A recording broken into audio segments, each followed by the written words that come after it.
मेरा नाम सुहाना है। मैं 20 साल की हो चुकी थी, मगर कोई भी औरत मुझे अपनी बहू बनाने के लिए तैयार नहीं होती थी, क्योंकि मेरी रंगत सांवली थी। मेरी माँ मेरी शादी की वजह से बहुत परेशान रहती थीं। उन्हीं दिनों रिश्ता कराने वाली मेरे लिए एक रिश्ता लेकर आई थी। लड़का अनाथ था, उसके माँ बाप नहीं थे। उसके मामा ने ही उसे पाल पोस कर बड़ा किया था और एक होटल में वेटर का काम करता था और किराए के घर में अकेला रहता था। मेरी माँ ने मेरे लिए ये रिश्ता सही समझा, मेरी शादी उस वेटर से कर दी। शादी के 3 साल तो मेरे आकाश के साथ बहुत ही अच्छे गुजरे थे, मगर जब उसे पता चला कि मैं एक बांझ औरत हूँ और सारी जिंदगी उसे बच्चा नहीं दे सकती, तब वो मुझसे दूर दूर रहने लगा था। छोटी छोटी बातों पर वो मुझसे झगड़ा शुरू कर देता। मेरा इस दुनिया में मेरी माँ के अलावा कोई नहीं था। वो बेचारी कपड़े सिलाई करके अपना गुजारा करती थीं। मैं आकाश की बातें चुपचाप सुनती रहती, उसे कोई जवाब नहीं देती, क्योंकि मुझे पता था कि आकाश अब मुझसे जान छुड़ाना चाहता है और वो मुझे तलाक देने के बहाने ढूंढ रहा है, और मैं तलाक लेकर अपनी बूढ़ी माँ पर बोझ नहीं बनना चाहती थी। मेरी जिंदगी इसी तरह गुजर रही थी और हमारी शादी को 15 साल गुजर गए थे।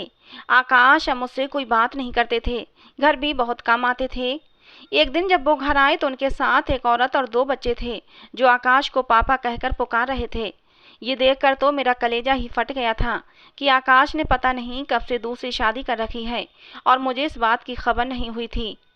आकाश ने औलाद की खातिर दूसरी शादी कर ली थी और दूसरी पत्नी को भी मेरे बारे में कुछ नहीं बताया था।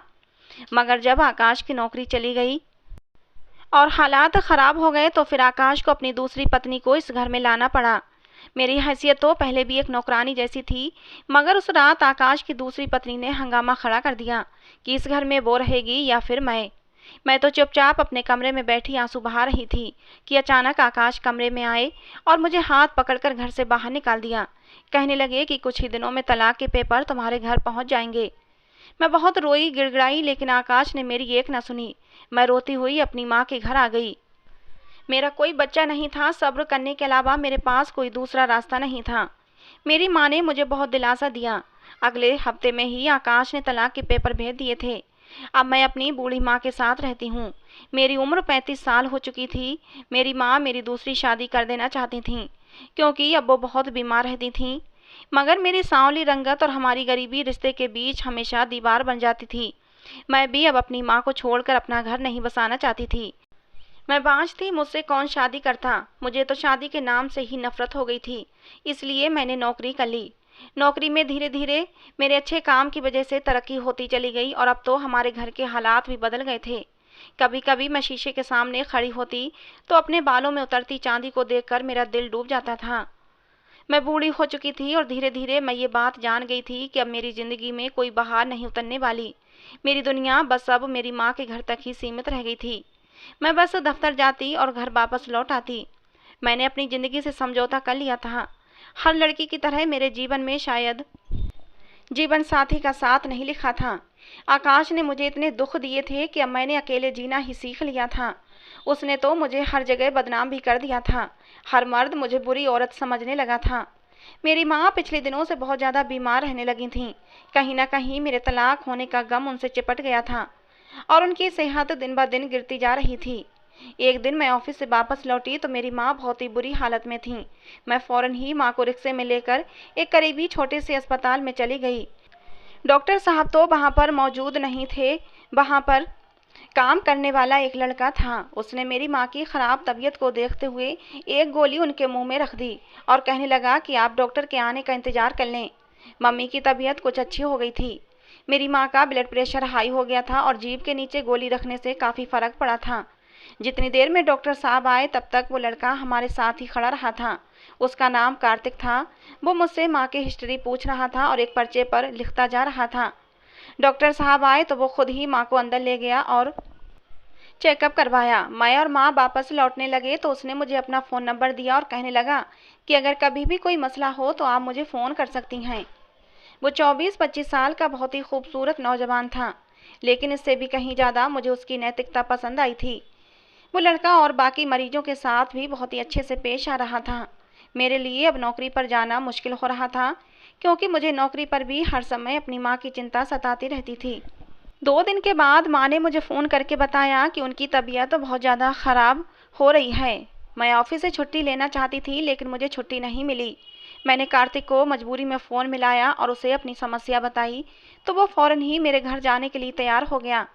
कुछ देर बाद कार्तिक का फ़ोन आया। उसने मुझे बताया कि माँ की तबीयत अब कुछ अच्छी हो गई है। उसने मुझे कहा कि आप परेशान मत होना और आराम से अपना काम करना। आपकी वापसी तक मैं आपकी माँ के साथ ही रहूँगा। ये सुनकर मुझे तसल्ली हो गई थी। मैंने कार्तिक का दिल से धन्यवाद किया। कार्तिक सच में बहुत ही अच्छा इंसान था जो इस मुश्किल समय में मेरे काम आ रहा था। जब मैं घर वापस लौटी तो माँ की तबीयत काफ़ी अच्छी थी। माँ ने बताया कि कार्तिक ने उनका बहुत ख्याल रखा। अब कार्तिक रोज ही माँ को देखने के लिए हमारे घर आने लगा था। अब तो वो शाम के समय हमारे घर जरूर आता और खुद ही माँ का ब्लड प्रेशर चेक करता। मेरी भी उससे अच्छी हाय हेलो हो गई थी। कार्तिक हमारे घर का ही फैमिली मेंबर बन गया था। मेरे लिए वो किसी छोटे भाई की तरह था। मुझे जब भी माँ की तबीयत को लेकर कोई परेशानी होती तो मैं फ़ौरन ही कार्तिक को फ़ोन कर देती। वो पिछले 5 सालों से अस्पताल में जॉब कर रहा था और उसे दवाओं की बहुत ही ज़्यादा जानकारी हो गई थी। एक दिन जब कार्तिक आया तो माँ सो चुकी थी। मैं हमेशा की तरह चाय बनाकर उसके पास आकर बैठ गई। अचानक ही कार्तिक ने मुझे एक ऐसी बात कह दी कि मैं हैरान रह गई। मैं सोच भी नहीं सकती थी कि कार्तिक इस तरह की कोई बात भी कर सकता है। मुझे लगा कि शायद वो मजाक कर रहा है। भला वो ये बात सोच भी कैसे सकता था कि उसकी और मेरी शादी हो सकती है। मैंने इस बात को कार्तिक का बचपना समझकर इग्नोर कर दिया और बात बदलकर पूछा कि तुमने अपनी पढ़ाई क्यों छोड़ दी। वो कहने लगा कि उसे पढ़ाई का कोई ख़ास शौक नहीं था। उसके पापा ने बहुत जोर दिया लेकिन वो फिर भी पढ़ ना सका और उसने अपनी मर्जी से ये नौकरी कर ली। उसके माँ बाप उसकी नौकरी पर खुश तो नहीं थे लेकिन कार्तिक के आगे वो कुछ नहीं कर सकते थे क्योंकि कार्तिक बहुत ही जिद्दी तबीयत का मालिक था। कार्तिक कहने लगा कि मुझे ये नौकरी करते हुए बहुत मज़ा आता है, बहुत सुकून मिलता है जब मरीज सेहतमंद होकर अपने घर जाते हैं। वो पढ़ लिख कर डॉक्टर तो नहीं बन सका लेकिन उसने अपने इस काम में इतनी महारत हासिल कर ली थी। वो बिल्कुल डॉक्टर की तरह ही हर मर्ज को समझ जाया करता था। कार्तिक की मुझे हर बात ही अच्छी लगती थी लेकिन मैं कभी ये नहीं सोच सकती थी कि वो मुझे शादी के लिए प्रपोज करेगा क्योंकि मैं उम्र में उससे पूरे 10 साल बड़ी थी और एक तलाकशुदा औरत थी। लेकिन उसने अगले दिन ही मुझे दोबारा शादी के लिए पूछा तो मैंने उसे साफ मना कर दिया और उसको समझाया कि वो मेरे लिए बिल्कुल छोटे भाई जैसा है। मैं ये सोच भी नहीं सकती कि मैं उससे शादी करूंगी। मेरी बात सुनकर कार्तिक के चेहरे का रंग फीका पड़ गया था। वो खामोशी से चला गया था। मुझे लगा कि अगले दिन वो नहीं आएगा लेकिन जब मैं ऑफिस से लौटी तो वो पहले से ही मेरे घर में मौजूद था और माँ के साथ हंस हंस कर बातें कर रहा था। माँ को इतने समय के बाद हंसता हुआ देखकर मुझे बहुत खुशी हुई थी। कार्तिक ने मुझे देखते ही मुझे हेलो किया और फिर माँ के साथ बातों में बिजी हो गया था। मैं इस लड़के पर हैरान थी जिसे मैंने कल साफ साफ मना कर दिया था और मुझे लगा था कि अब वो नहीं आएगा लेकिन वो तो रोजाना की तरह खुशी खुशी माँ के साथ बैठा हुआ था। मैं फ्रेश होकर चाय बनाने किचन में जाने लगी तो वो भी मेरे पीछे ही चला आया। उसकी आहट पर मैंने चौंक कर देखा। वो कहने लगा, सुहाना, आप कब तक अकेले ज़िंदगी जिएंगी? मैं आपसे शादी करना चाहता हूँ और आपको हमेशा खुश रखूँगा। मैंने एक लंबी गहरी सांस भरी और कार्तिक को एक दफ़ा फिर समझाया कि मेरी और तुम्हारी उम्र में बहुत अंतर है। हमारा रिश्ता मुमकिन नहीं है। मैं जानती थी कि जिस तरह की कार्तिक की आदत है, मैं अगर उसे गुस्से से पेश आऊंगी तो वो इस बात को और भी ज़्यादा बहस करेगा। इसलिए मैं उसे प्यार से ही समझाने की कोशिश कर रही थी। मैंने उसे समझाया कि मैं एक तलाकशुदा और बांझ औरत हूँ और अब तो मैं बूढ़ी भी हो चुकी हूँ। तुम किसी जवान सुंदर लड़की से शादी करो। लेकिन कार्तिक तो ये बात मानने को तैयार ही नहीं था। कभी कभी मेरे दिल में ख्याल आता कि कार्तिक को मुझसे ही शादी क्यों करनी है जबकि वो कम उम्र और अच्छा खासा स्मार्ट लड़का है। उसे कोई भी सुंदर लड़की मिल सकती है। एक दिन मैंने उससे गुस्से में आकर कहा कि पहले तुम अपने माँ बाप से इस रिश्ते की बात करो, उसके बाद आकर मुझे बताना। उसके बाद ही मैं शादी के बारे में कोई फैसला लूँगी। मुझे पूरा विश्वास था कि कार्तिक के माँ बाप नहीं मानेंगे। कोई भी माँ बाप अपने 25 साल के जवान लड़के के साथ 35 साल की तलाकशुदा औरत से शादी नहीं करवाना चाहेंगे। अगले दिन कार्तिक हमारे घर आया तो उसने मुझसे शादी की कोई बात नहीं की और मुझे विश्वास हो गया कि अब वो मुझे तंग नहीं करेगा। कार्तिक को हमारे घर आते हुए 8 महीने का अरसा गुजर गया था और अब पिछले 2 महीने में उसने एक बार भी मुझसे शादी की बात नहीं की थी। मैं सुकून से अपनी नौकरी कर रही थी। माँ की तबीयत भी काफ़ी ठीक हो गई थी। मेरे ऑफिस में मेरी तरक्की भी और ज़्यादा हो गई थी। मैं अपनी माँ के लिए काम वाली रखना चाहती थी जो हर समय मेरी माँ के साथ मौजूद रहे, लेकिन कोई भी विश्वास वाली औरत नहीं मिल रही थी जिसे मैं अपनी गैर मौजूदगी में अपने घर छोड़ सकती। जितना समय कार्तिक हमारे घर गुजारता, हमारे घर के दरो दीवार हंसते मुस्कुराते रहते थे, लेकिन उसके जाते ही घर में एक बार फिर से सन्नाटा छा जाता था, क्योंकि मैं घर के कामों में बिजी रहती और मेरी माँ अकेली अपने कमरे में पड़ी रहती थीं। अब तो मुझे भी कार्तिक की आदत सी हो गई थी। अगर वो एक दिन भी न आता तो मैं खुद ही उसे फ़ोन करके उसकी खैरियत पूछ लेती थी। एक दिन कार्तिक घर आया तो बहुत ही ज़्यादा खुश था। मुझे देखते ही फ़ौरन मेरे पास चला आया और कहने लगा कि मेरे माँ बाप इस रिश्ते के लिए मान गए हैं और आपके घर आना चाहते हैं। वो मुझसे पूछ रहा था कि आप बताएं मैं उन्हें कब आपके घर भेजूं। ये सुनकर तो मेरे पैरों तले से ज़मीन ही निकल गई थी। मैंने उससे पूछा कि तुम क्या कह रहे हो। वो कहने लगा कि सुहाना, आपने ही तो कहा था जब तुम्हारे माँ बाप इस रिश्ते के लिए मान जाएं उस समय आप मुझसे शादी कर लेंगी। मैंने इतना समय लगाकर अपने माँ बाप को मना लिया है, अब आप मुझे बताएं कि मैं उन्हें कब भेजूं। खुशी कार्तिक के चेहरे से फूटी पड़ रही थी और मैं ये सोच रही थी कि उसने न जाने कितनी मुश्किल से अपने माँ बाप को मनाया होगा। वो इतने महीनों से इसलिए खामोश था क्योंकि वो मेरी बात को मान रहा था, क्योंकि मैंने उससे कहा था कि अपने माँ बाप को मनाए पहले। मैं तो ये समझ रही थी कि वो अपने इरादों से बाज आ गया है। मैंने अपनी माँ को सब कुछ बता दिया और उनसे मशवरा किया तो माँ के चेहरे पर खुशी फैल गई। वो कहने लगी कि कार्तिक से अच्छा रिश्ता तुम्हें कोई और मिल ही नहीं सकता, तुम मुझसे शादी कर लो, तुम्हारी ज़िंदगी संवर जाएगी और मुझे भी मरते समय ये सुकून रहेगा कि मेरी बेटी अकेली नहीं है। मेरी माँ कह रही थी कि शादी के बाद तुम नौकरी छोड़ देना और आराम से अपना घर संभालना। माँ के बहुत मजबूर करने पर मैं कार्तिक को कहा कि ठीक है, वो अपने माँ बाप को मेरे घर भेज दे। अगले ही दिन कार्तिक के माँ बाप रिश्ता लेकर आ गए थे। उन लोगों के हाव भाव से साफ लग रहा था कि वो लोग इस रिश्ते से खुश नहीं थे। मैं ये बात अच्छी तरह समझ चुकी थी क्योंकि मेरा और कार्तिक का रिश्ता बिल्कुल ही बेजोड़ था। जिसको भी इस रिश्ते की खबर मिलेगी वो यही कहेगा कि एक बूढ़ी औरत ने जवान लड़के को फंसा लिया है। हमारे समाज में ये बात बहुत ही आम है कि एक उम्र दराज औरत की किसी कम उम्र लड़के से शादी अच्छी नहीं समझी जाती। मेरा कार्तिक से रिश्ता हो गया। कभी कभी तो मुझे बहुत ही शर्मिंदगी का एहसास होता था कि मैं जिसे अपना छोटा भाई समझ रही थी उसे से मेरी शादी हो रही थी। कार्तिक और मेरी शादी बहुत ही सादगी से हो गई थी क्योंकि मैं भी धूमधाम से शादी नहीं करना चाहती थी और कार्तिक के माँ बाप भी इस बात को जमाने से छुपा रहे थे कि उनकी बहू 35 साल की तलाकशुदा औरत है। आस पड़ोस वालों को जब मेरी शादी की जानकारी हुई तो उन्होंने भी बहुत बातें बनाई थीं, कोई कसर नहीं छोड़ी थी पड़ोस वालों ने।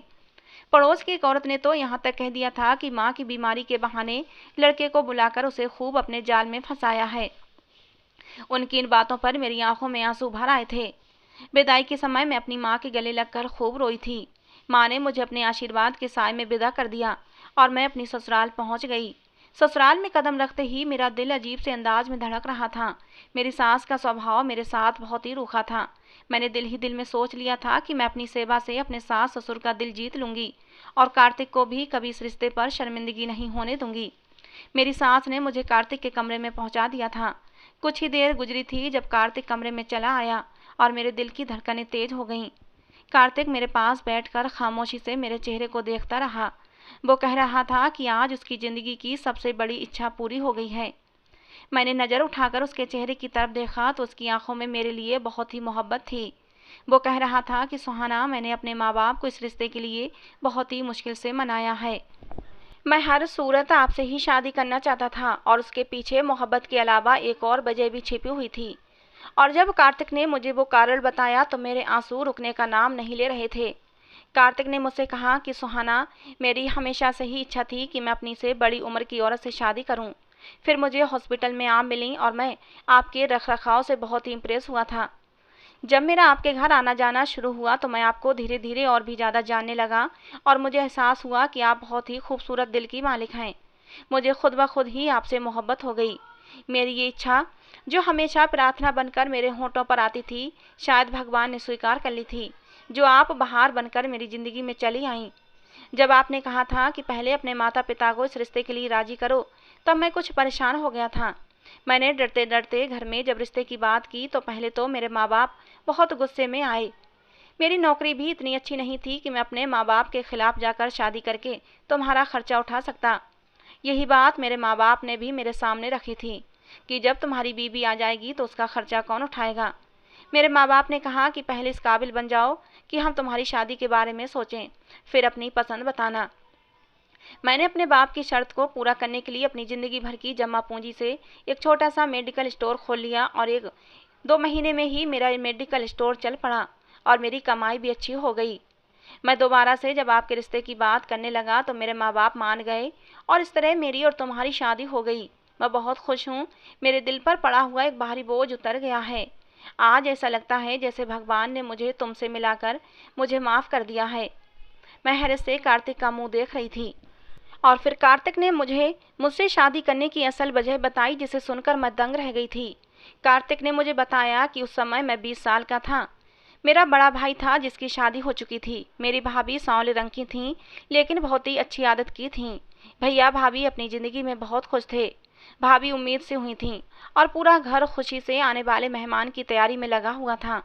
मेरी माँ को पोते की चाहत थी, लेकिन मम्मी की इच्छा पूरी नहीं हुई और भाभी ने एक प्यारी सी बिटिया को जन्म दिया। हम सब उस नन्ही सी बच्ची से बहुत प्यार करते थे, सिवाय मेरी माँ के। उन्हें तो पोते की आस थी और वो आस उनकी पूरी नहीं हुई थी।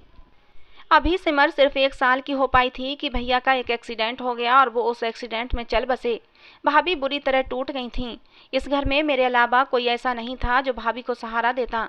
मैंने भाभी को बहुत सहारा दिया, वरना मेरी माँ के तानों से तो वो मर ही जाती। सिमर मुझे ही पापा समझने लगी थी और मुझे पापा बोलने भी लगी थी।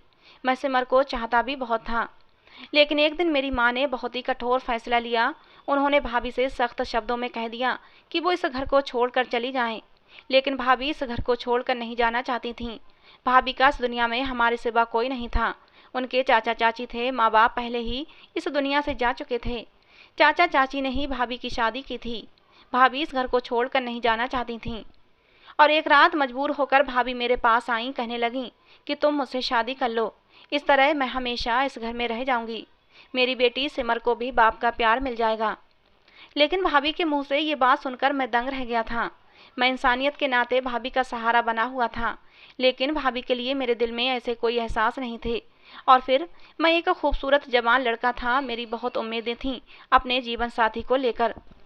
भाभी उम्र में मुझसे कम से कम 10 साल बड़ी थीं और गहरी सांवले रंग की थीं। मैं उनसे शादी करने के बारे में सोच भी नहीं सकता था और भाभी की ये बात सुनते ही मुझे गुस्सा आ गया। मैंने भाभी से कहा कि आप मेरी सहानुभूति का गलत मतलब ले बैठी हैं। मैं आपसे शादी हरगिज नहीं कर सकता। आपको ये बात कहने से पहले 100 बार सोचना चाहिए था।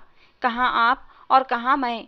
मैं एक 20 साल का नौजवान स्मार्ट लड़का हूँ और आप मेरे भाई की विधवा हैं, वो भी आम सी शक्ल सूरत की और उम्र में मुझसे 10 साल बड़ी। मेरी बात सुनकर भाभी की आंखों में आंसू भर आए थे। वो कहने लगी, कार्तिक, मैं तुमसे सिर्फ मजबूरी में शादी करना चाहती हूँ। मैं इस घर को छोड़कर नहीं जाना चाहती। मेरी बेटी सिमर तुम्हें अपना बाप समझती है और तुम भी तो उसे कितना प्यार करते हो और तुम लोगों के अलावा मेरा कोई सहारा नहीं है। लेकिन भाभी के आंसू मुझे पिघला नहीं सके और मैंने गुस्से से भाभी को अपने कमरे से चले जाने के लिए कह दिया। भाभी थके हुए कदमों से बाहर चली गई थीं और मैं आराम से लेट गया था। सुबह जब आँख खुली तो पता चला कि भाभी घर पर नहीं हैं। वो सिमर को लेकर रात को ही कहीं चली गई थीं। मैं सिमर को लेकर बहुत ज़्यादा टेंशन में आ गया था। पता नहीं वो सिमर को लेकर कहाँ गईं। मेरी माँ तो बहुत खुश थी कि चलो जान छूटी, लेकिन मैं उन दोनों को ढूंढने के लिए निकल खड़ा हुआ था। अभी ज़्यादा दूर नहीं गया था कि मुझे लोगों की भीड़ दिखाई दी। पता चला कि वहाँ पर एक एक्सीडेंट हुआ था और जिसका एक्सीडेंट हुआ था उसे देखकर मेरे होश उड़ गए थे, क्योंकि वो सिमर और मेरी भाभी थीं। रात के अंधेरे में वो घर से निकल पड़ी थीं और तेज आते ट्रक से उनकी टक्कर हो गई थी और दोनों माँ बेटी ने मौके पर ही दम तोड़ दिया था। पूरी रात दोनों माँ बेटी लावारिसों की तरह सड़क पर पड़ी रही थीं। मेरे अंदर से मुझे कोई कचोट रहा था कि भाभी और सिमर की मौत मेरी वजह से हुई है। अगर मैं भाभी को सहारा दे देता तो आज वो दोनों जिंदा होती और फिर बेसहारा को सहारा देना तो बहुत ही पुण्य का काम होता है। लेकिन मैंने तो भाभी को दुत्कार कर बहुत ही बड़ा पाप कर दिया था। मेरा ज़मीर मुझे धिक्कार रहा था। भाभी और सिमर को गए 5 साल हो चुके हैं, लेकिन मैं अपने आप को आज तक माफ़ नहीं कर पाया हूँ। रोज़ सिमर का मासूम चेहरा मेरी आंखों के सामने घूमता रहता है और ऐसा लगता है कि जैसे वो अपनी तोतली ज़बान से मुझसे शिकायत कर रही हो। और जब मैंने उस दिन आपको हॉस्पिटल में देखा तो मुझे मेरी भाभी याद आ गई थीं, क्योंकि मेरी भाभी भी तो आपकी जैसी ही थी, सांवली सलोनी सी, नेचर भी बिल्कुल आपके जैसा ही था। इसीलिए मैंने सोच लिया था कि मैं आपसे शादी करके आपको सहारा जरूर दूंगा। इसी तरह मेरे पापों का पश्चाताप हो पाएगा। और सिर्फ आपको सहारा देने के लिए ही आपसे शादी नहीं की है, बल्कि मैं आपसे मोहब्बत भी कर बैठा हूँ। मैं समझ गया हूँ कि भले ही आप उम्र में मुझसे बड़ी हैं, लेकिन अपने अनुभव से आप हमारे घर को संभाल लेंगी और हमारे जीवन में कभी दुख नहीं आने देंगी। कार्तिक की बातें सुनकर मेरी आंखों से आंसू बहने लगे थे। कार्तिक के साथ विदा होने से पहले तक मैं भी यही सोच रही थी कि दुनिया वाले मुझे न जाने कैसे कैसे तानों का निशाना बनाएंगे। लेकिन कार्तिक ने मुझे सच का आईना दिखा दिया था। मेरी सोच पूरी तरह बदल चुकी थी। मैंने भी अपनी अब तक की सारी जिंदगी दुनिया की धूप में गुजारी थी। लोगों में अच्छाई सिर्फ नाम मात्र रह गई थी। पता नहीं भगवान ने मेरे किस पुण्य के बदले मेरी किस्मत में कार्तिक जैसे इंसान का साथ लिख दिया था। कार्तिक के सच्चे मन से किए गए काम से प्रसन्न होकर भगवान ने मुझे औलाद की खुशी भी दी थी। मुझ जैसी बांझ औरत को बच्चा होना भगवान का चमत्कार ही था। मैं भगवान के चरणों में बैठ गई थी और उसका धन्यवाद किया था। मैंने अपने सास ससुर का दिल भी अपनी मोहब्बत और सेवा से जीत लिया था। मेरे पहले पति आकाश ने मेरे साथ जो भी किया था मैंने उसे माफ़ कर दिया था, क्योंकि सुनने में आया था कि वो बहुत बीमार है, उसे ब्लड कैंसर हो गया है और वो अपनी ज़िंदगी के आखिरी दिन गुजार रहा है। दोस्तों, आप लोगों को क्या लगता है, मैंने कार्तिक के साथ शादी करके ठीक किया या गलत? जवाब ज़रूर दीजिएगा। तो दोस्तों, आज की हमारी ये कहानी आपको कैसी लगी? पसंद आई हो तो प्लीज़ लाइक करना और कहानियाँ सुनने के लिए हमारे चैनल को सब्सक्राइब करना। कहानी को अंत तक सुनने के लिए आप लोगों का बहुत बहुत धन्यवाद। दोस्तों, मिलते हैं अगली किसी नई कहानी में।